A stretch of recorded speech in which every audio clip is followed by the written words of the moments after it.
Chizuk from the Parsha, Erev Shabbos Kodesh Parsha Israel. The Torah tells us this week, V'chol wam roem es hakoilis. The entire Jewish nation saw the voices. The Mechilta tells us, the Rabbi Akiva says that they are seeing it and they are hearing it. What exactly and why is Rabbi Akiva saying that? What's the difference between seeing and hearing? When somebody sees something, is testifying to something that he saw, it's impossible to dispute him. You can tell him you belong, it's not true. But if somebody saw something, you can tell him, the entire world can tell him, no, he saw it. When you hear something, you actually understand something. When you see something, not necessarily understand. When you hear something, you hear it, but obviously you don't see it, but you can understand it better. It's like two people talk to each other and they say, oh, I hear you. Actually, what it means is I understand you. But Matan Torah, they saw the voices.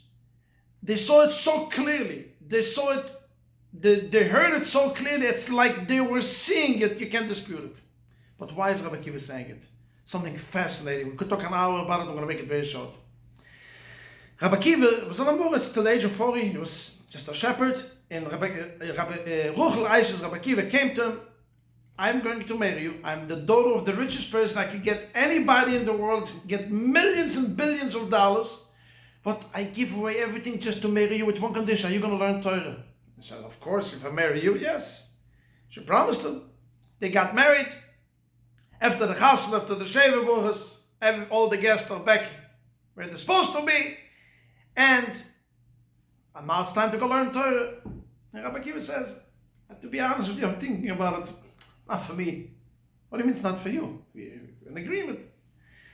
Listen, I'm going to go now in Kita Aleph, in first grade, where they say, Kometz Aleph, what? I'm going to get embarrassed. Are you going to, you're going to send me learning there?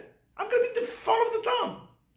So what did she do? She brought a donkey that had some kind of, not a hunchback, but opposite, like a hole in his back.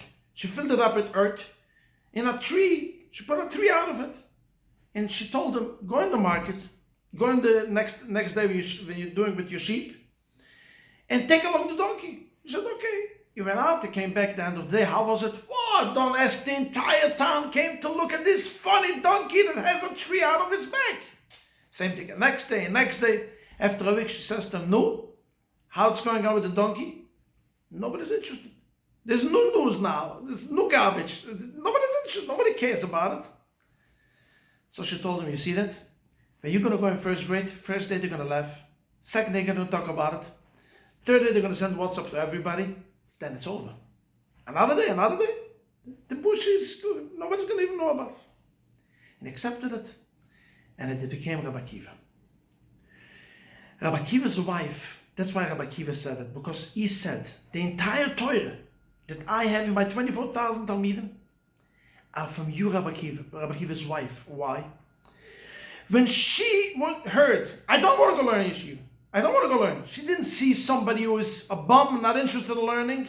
We are so easy saying when some kid is lying, oh, he's a liar, oh, he's a thief, he's a bully.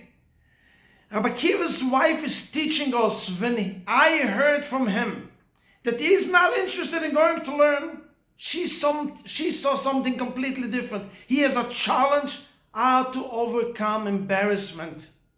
How am I going to challenge my embarrassment? So she came up with a brilliant idea. Let's take a donkey and I'm going to teach him. Embarrassment is a day, two, nobody talks about it. That's what Rabbi Akiva is saying to his. That's what Rabbi Akiva is saying. Not only they saw, they understood.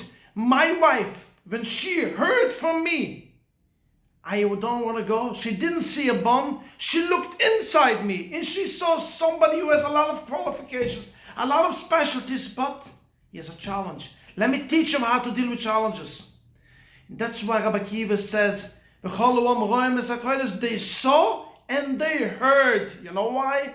Because when you see something or when you hear something, you're not necessarily seeing the entire story. I will teach you something. When you hear something, somebody saying something, I can see something completely different. When you see your kid has a challenge, try to help with the challenge. And you will see, maybe Rabbi Akiva is going to grow up Like Rabbi Akiva Chazal tell us that Moshe Rabbeinu was jealous of him. The entire Torah Shabbal Peh we have because of Rabbi Akiva. I get in Zis and Lechting Shabbos.